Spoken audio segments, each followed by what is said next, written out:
Staying home, Coloradans are saving lives. Simply put. In other words, it's simple. Follow my orders and people will live. Disobey my orders and people will die. Around the country, governors are making that very same claim. Most outdoor areas, common outdoor areas in this country, have been closed in response to the pandemic. People are being arrested for sitting alone on the beach or walking on nature trails. Not a single politician making these decisions has bothered to explain the science behind them.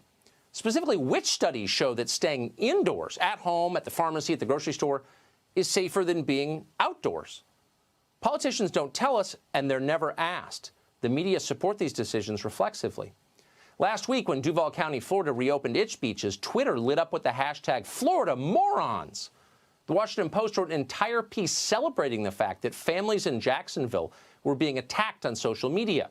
It was yet another opportunity to deliver a hot blast of nasty self-righteousness, as if the country needs more of that. But let's set aside the casual judgment for a moment and consider the science behind all of this. What does the research actually tell us about the perils of being outside? As it happened, there's quite a bit of research on that question. It turns out, and you may have guessed this already because it's very obvious, that enclosed spaces are a dangerous place to be in a pandemic. That was the conclusion of a study earlier this month in the Journal of the American Medical Association.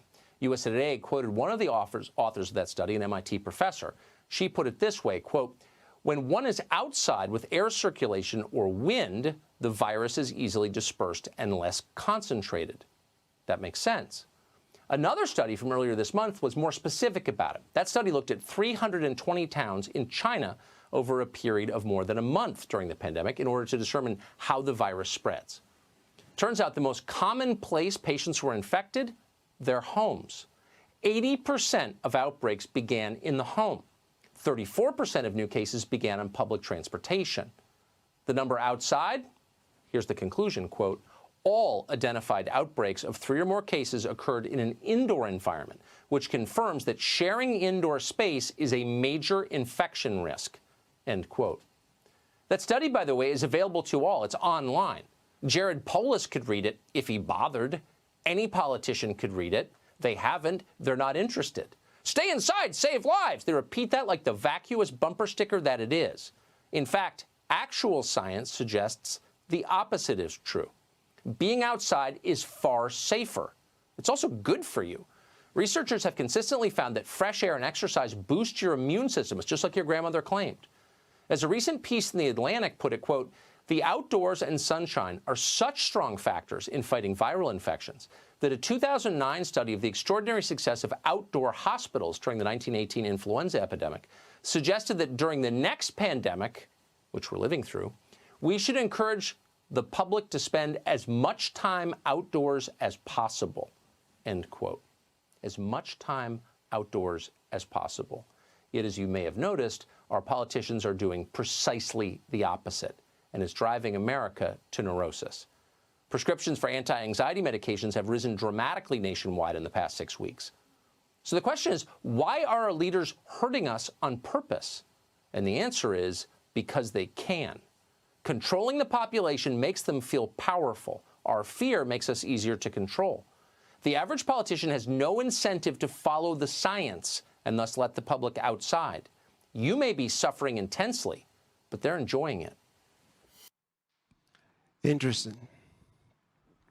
You know, one of the things I found is a lot of the leaders don't read anything. They don't read. They just told something and they do it. And it's my advice that it's time to let the people go out.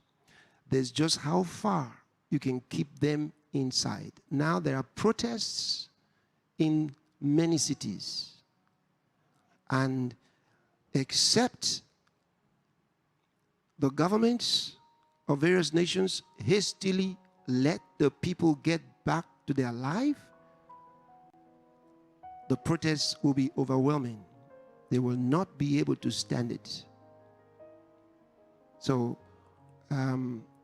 even policemen and soldiers get hungry. I remind you.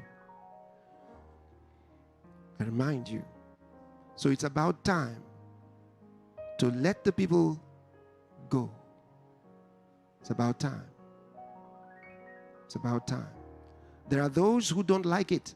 It reminds me of school days. Those who didn't study were